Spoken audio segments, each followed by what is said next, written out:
We look at the new storage requirements for Western Australian shooters and the huge cost it will mean for them. And you'll need a crane to move them into place. We also tell you how you can join the huge gun rally being organised in Perth for Saturday the 8th of February.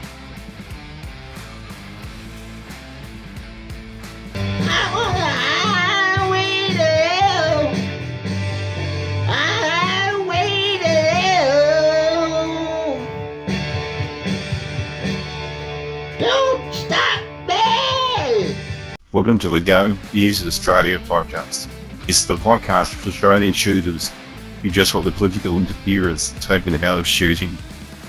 Welcome to another episode of Gun News Australia, brought to you by Politics Reloaded and Gun Traders Australia. And I'm with Sean Fraser again. Sean, how you doing? Good afternoon, Neil. Long time no chat, but it's been good to be back. It's been a while. That's good to have you back. Okay, so we're going to be talking today about Western Australian storage laws, what it means for shooters, and also that's going to lead on a little bit to the gun rally that's being organised for the WA shooting community. So I will also be covering that. So if you're over in WA especially, then you need to listen to this because this will be your opportunity to be able to front up and have your say. That's on the 8th of February, the Saturday the 8th of February. It is. It yes. is. There are details to be announced, which will be run by Shooters Union. So I'll let them deal with that. That may or may not happen by the time this comes out. I doubt it will, but that's for them to lead. Okay. So before we kick off with WA, I'm going to just run through a couple of facts that I found as I was starting to pull notes for this episode together, and that is the sizes of the different firearms acts that we have around Australia. Now, what I mean by that is the number of pages that are in each act. So I'm going to start, let's call it Act Lotto. Firearms Act. I'm not going to tell you the numbers, but let me guess that WA is the largest one. Am I preempting something? Wait. So let's start off here. And again, this says no, and not taking into account font size and all that sort of stuff. It's purely the number of pages that each act has.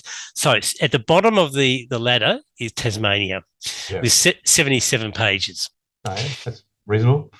All right, which is to be expected. Then you got the South Australia, which is got 91. Yep. Then you got New South Wales on 107. So all three not that far apart from each other. Not overly. Wait till you get to the top of the ladder. So you've got New South Wales 107, then you've got Northern Territories 155. Yeah. Then you've got Queensland 247. Okay. Third in the league ladder is WA. That's 271. But they've got a lot of detail in the regulations that support the act. So it does not count those pages. This is just a Firearms Act. Second is the ACT. Right. 321 in little old. It's like 300 pages of Act. That's crazy. Almost one per shooter. So, no, of course not. Top of the ladder, what jurisdiction have I not mentioned yet?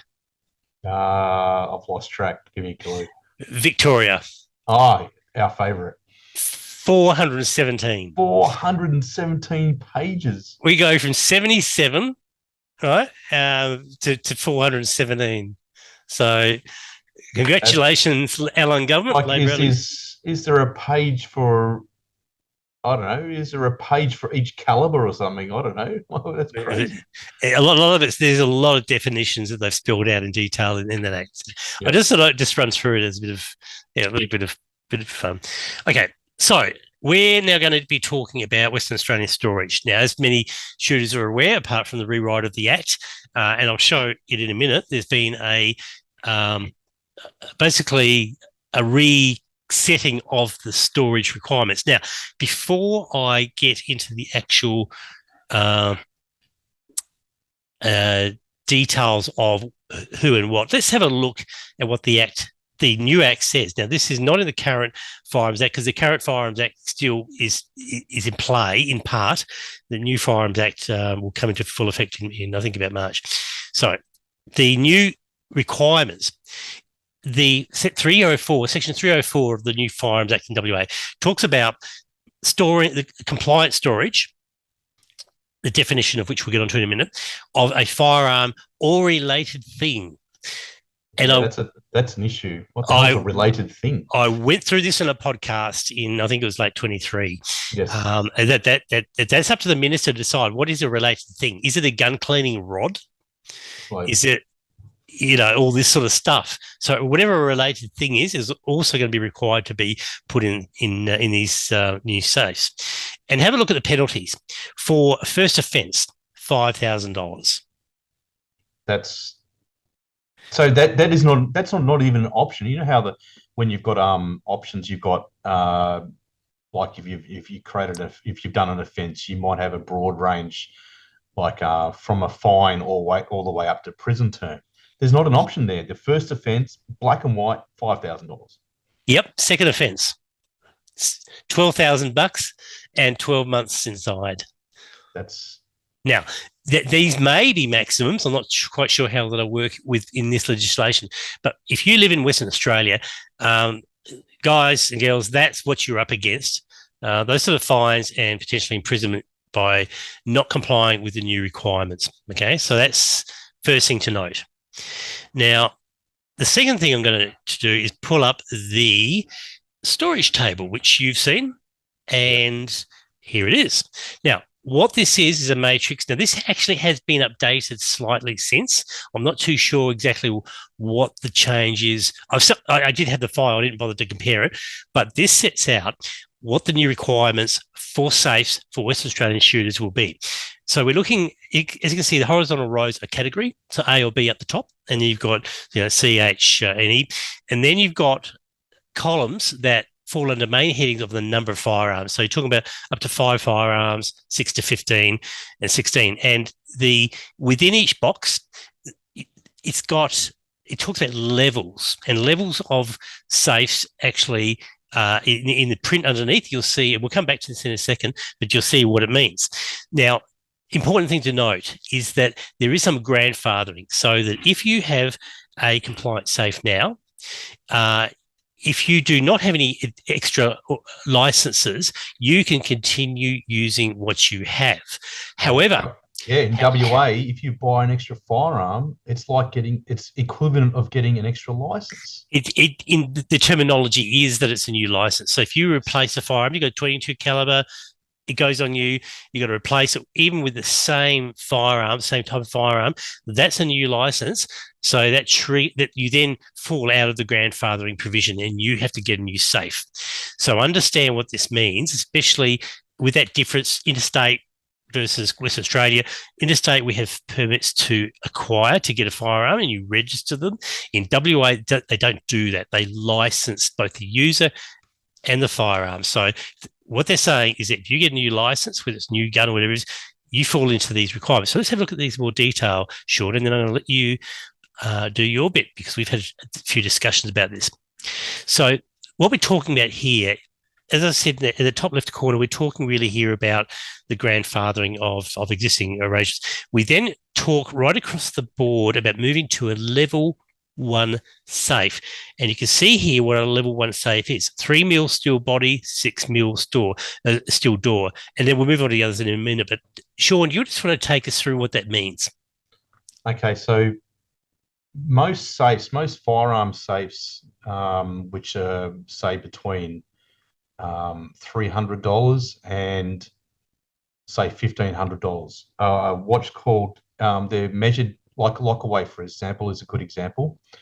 Most popular, well, not Australian made. They used to be Australian made. They're an Australian company, Lockaway, but their safes are made out of what's called 14 gauge steel. Now, a gauge is not measured in millimeters. It's the old scale. Now, 14 gauge, I did look it up. 14 gauge is 1.488 millimeters. So Lockaway, even though you can talk about even their fire-rated safes, up to including their 28-gun fire-rated safes, which might cost thousands of dollars, so, $2,000 or $3,000, they're all made out of the maximum 14 gauge steel. So none of Lockaway's safes, as I can see on their website, comply with any of the WA regulations, because you need to have, even at level 1, you need to have 3mm steel body. Okay, now let's just move very quickly here. 3mm. I've got a dollar coin here. It measures 2.8 millimeters. So you're talking here something thicker than the dollar coin. Yeah, you go.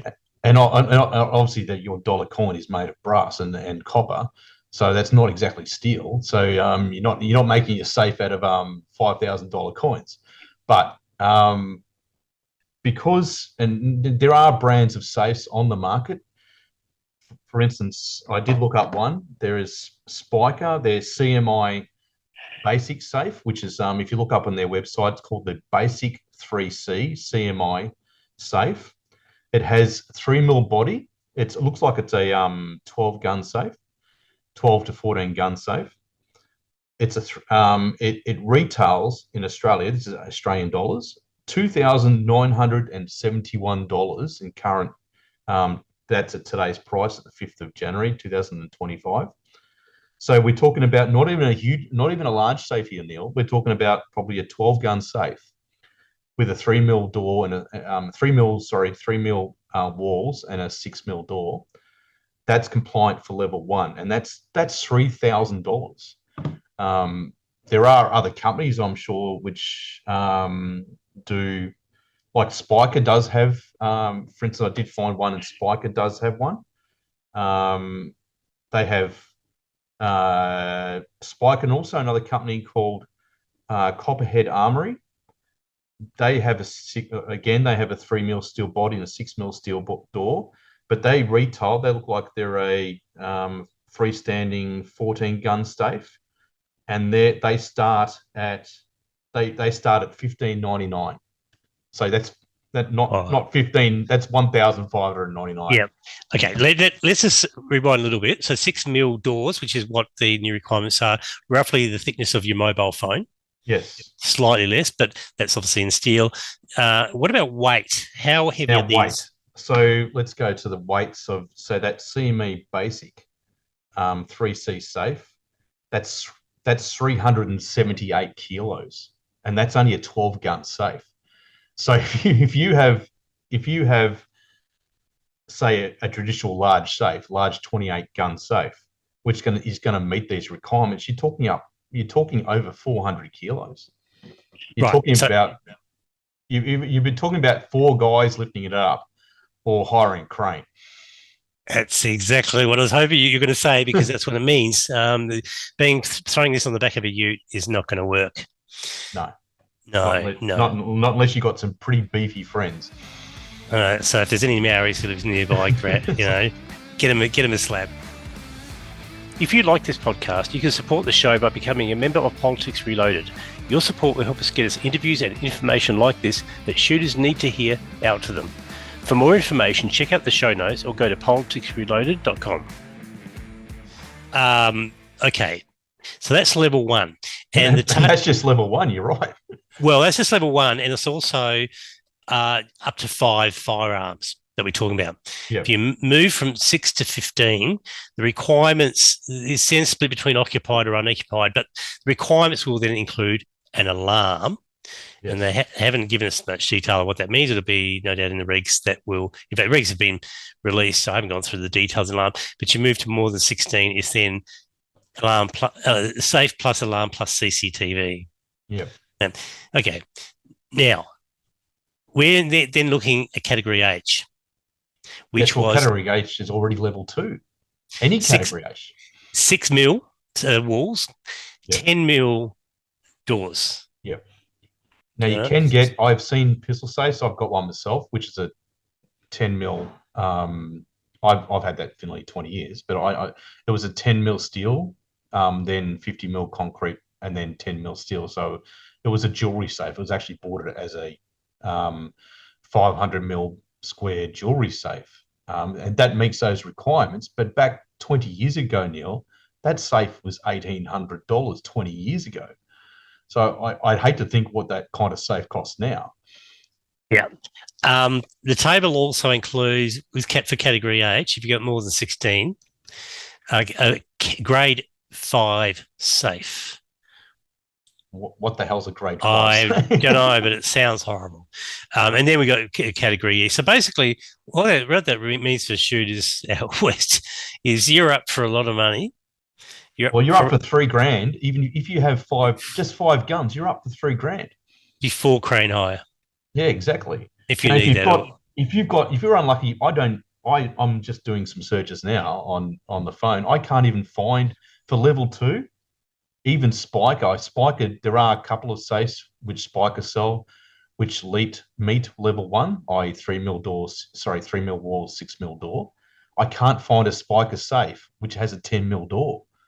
So, and Lockaway, as I said, they're made engaged, so they don't comply. CMI would probably make one. That CMI is more of a bank vault type company.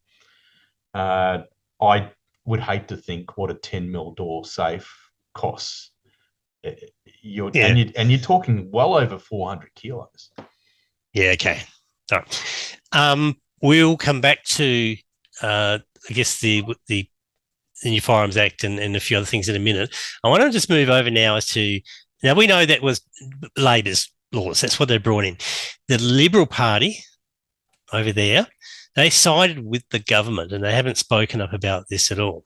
I'm just going to show it now. Bear in mind, as many of people will be aware, that some Liberal Party MPs actually did abstain from voting on the bill, and good on them. They did not toe the party line. And there was one MP, Steve Thomas, who I interviewed on this program a while ago, who voted against it. But a lot of the leadership of the party followed Libby Metham's lead. Now, Libby's the leader of the Liberals, and they're not offering any solace for us here. Here is part of a page on Libby's website. Okay, so this is from the leader of the Liberal Party, and if you go down to what the Liberals will do, have a look at what it says here.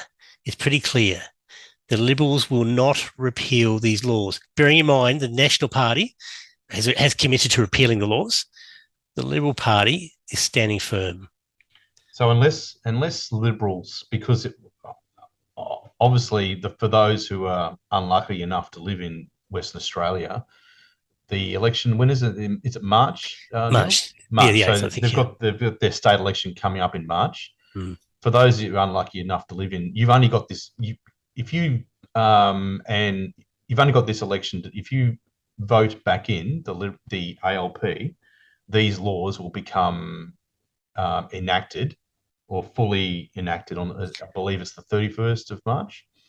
Yeah, I think that's right. Now, bear in mind that the Act is going through. It's been passed in Parliament. It is going to happen. However, an incoming government can at least make a commitment, but pending, formal resolutions through Parliament, to give shooters the relief they need. But they got to vote Labor out to do it. Yes, and regardless of whether you've been a lifelong Labor voter all your whole life, we're not saying to be either pro-Labor or pro-Liberal. In this case, we're just saying just vote ALP out if you don't want these laws to become law in March.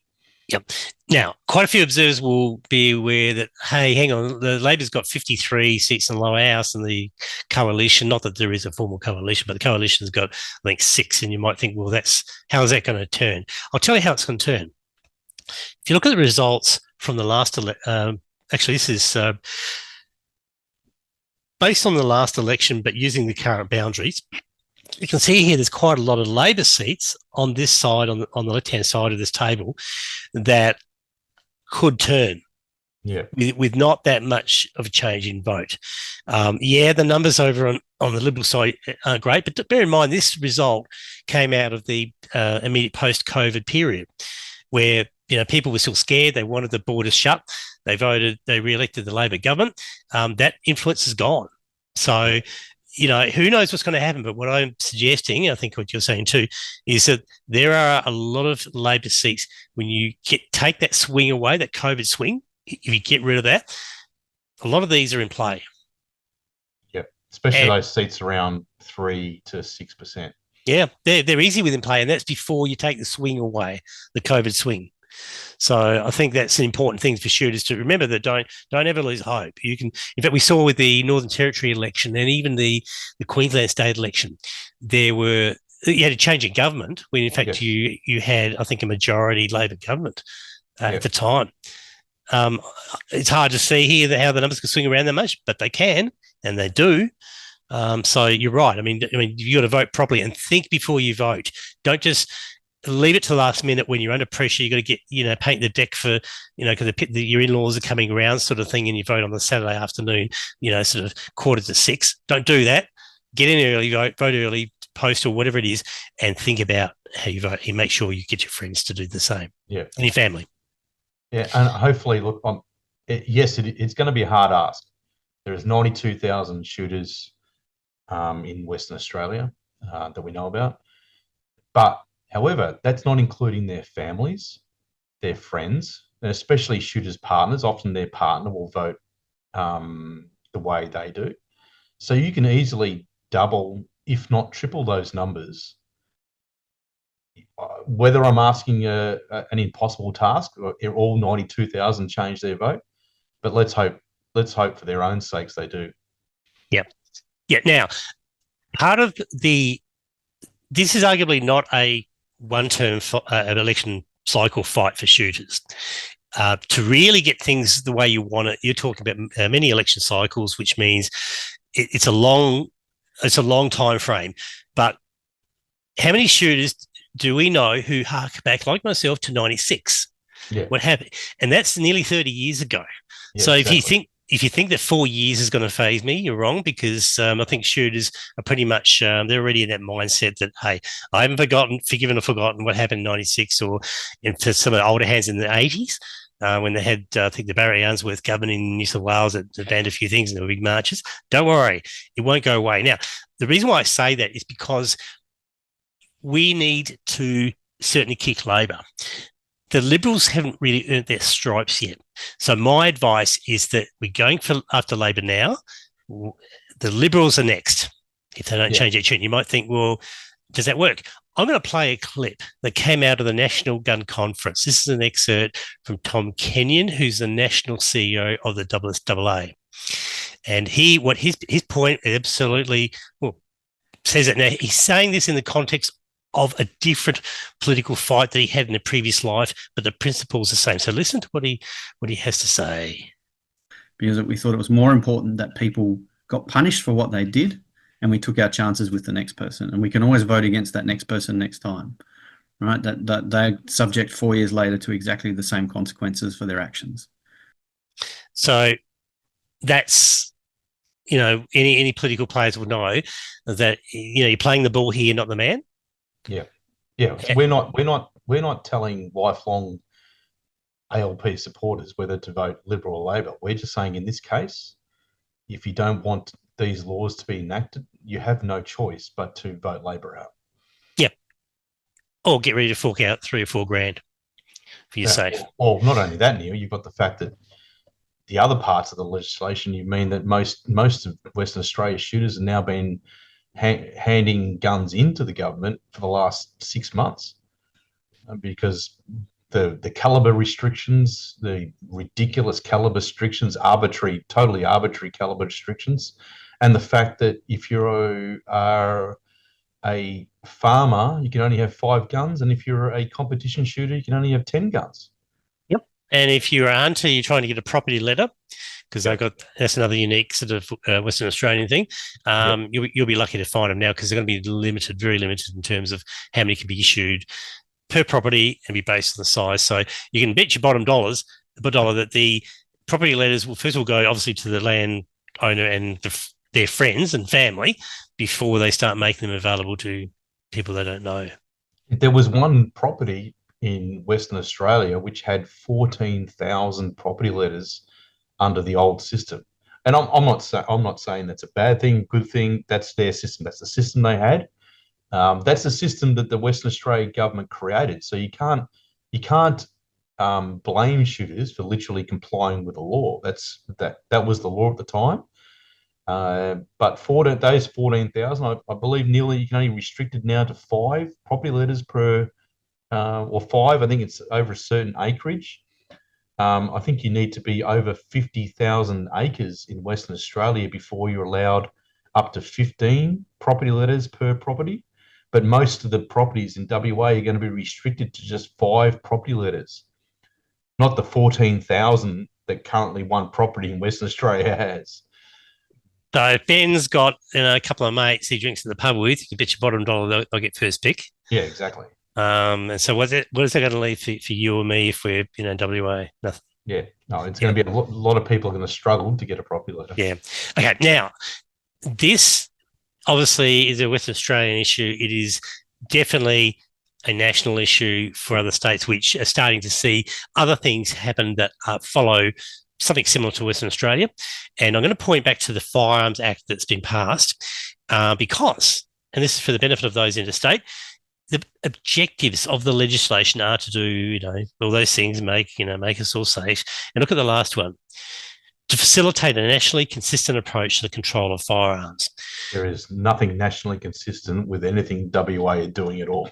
Not at the moment, but the way that this works is that the police ministers have their meetings every, I think, 1 or 2 a year, and this is where ideas come up, and other states, will then agree on it, they'll iron things out, and then they'll implement things in their jurisdiction. So you can bet your bottom dollar, Western Australia, the police minister there is going to go to police ministers' conference. He's going to say, we've done all these things. We had no resistance or very little resistance, which I'm going to get on to into a sec. And so other, like-minded states are going to go, yeah, okay, well, we can do it. We can somehow make the world a safer place. Now, so we get into the murky world of politics around this. And there's been strong hints that there are some people out west who've tried to cut deals. Thought they cut deals with Labor to make sure that they actually get out of this without any damage. And we've seen the outcome of that. We've seen what happens when you try to cut a deal with the devil. It doesn't work. It always goes wrong. If you once these firearm limits have now been enacted, and we've talked about this, Neil, on another podcast. Once these five limit for farmers and 10 limit for competition shooters, and once a restricted number is in place, that number will be arbitrarily reduced through regulations at any time. And I guarantee within a few years, it's going to be 4 for farmers and 7 for competition shooters, and they'll keep on cutting it down. Yeah, they will. So. Politics, as others may have heard, there is the Shooters Union Australia actually started posting the idea of a rally in Western Australia for Western Australian shooters because they had a state election coming up in March, as you said before. So what better opportunity, I have to say, is there than now to actually make a stand and make a political point to Labor and to the opposition and saying this is not good enough. You're not going to get away with this. There are consequences. Tom spoke about it in the lecture I paid. And, this is their chance. They've got to front up. Now, finer details of it will be released a little bit later, maybe by the time this comes out. I don't know. But if you haven't heard, then understand that this is the rally that's being organised. Again, it's playing the ball, not the man, to stop Labor's gun laws on Saturday, the 8th of February in Perth. The details will be announced a little bit later. And the best way to stay informed is to sign up with that QR code that's on the screen. And what you'll do is then be on an email list, which is only for the rally, so that you can get updates about when, where, and other arrangements, who the speakers are, all those sort of things, which will be released in good time. And if you can't use a QR code, the website there is tinyurl.com/WA Gun Rally. Okay, so that's just a shortened URL to make it easy to find the sign up page. So it's tinyurl.com/WA Gun Rally. So we've already had a lot of interest and there's been a lot said about the rally, and it's not surprising given the number of people who are affected by this. Yeah, hopefully like 96 they have a good turnout. Yeah, I mean, we've, as I said, there's some details which haven't been released yet, but I can guarantee it's going to be, it's a big one. apart from the restrictions and the caliber restrictions and the safe, the fact that your most current shooters, will have to go and buy a $3,000 safe. That's been just missed. And the point you made to me earlier today was that even if you do buy a safe that's okay for up to 6 firearms, the safe's far bigger than what you need for 6. Yeah. That same safe will not be able to be used. So if you get a 20-gun safe or whatever you were saying before, you can't use it for 20 guns. The law will not permit you. No. You have to go and buy an even bigger one. No, you've got to go to bank level safes. Like a 10 mil door. That's bank level safes. That's nuts. Yeah.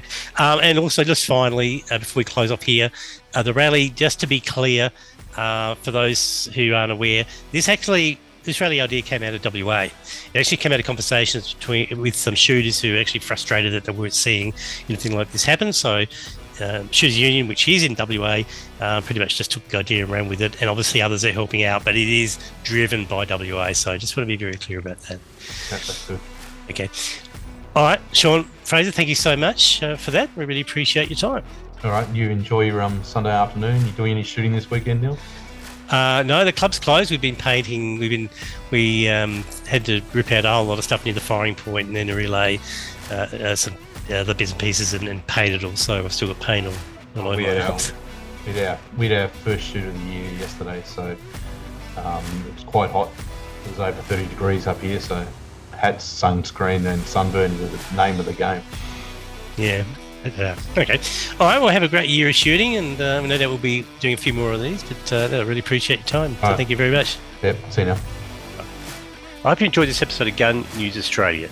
Make sure you subscribe to the podcast and that you're on our email list. And don't forget to check the episode notes, because that's where you'll find out how to support the show. We'll see you in the next episode of Gun News Australia, brought to you by Politics Reloaded.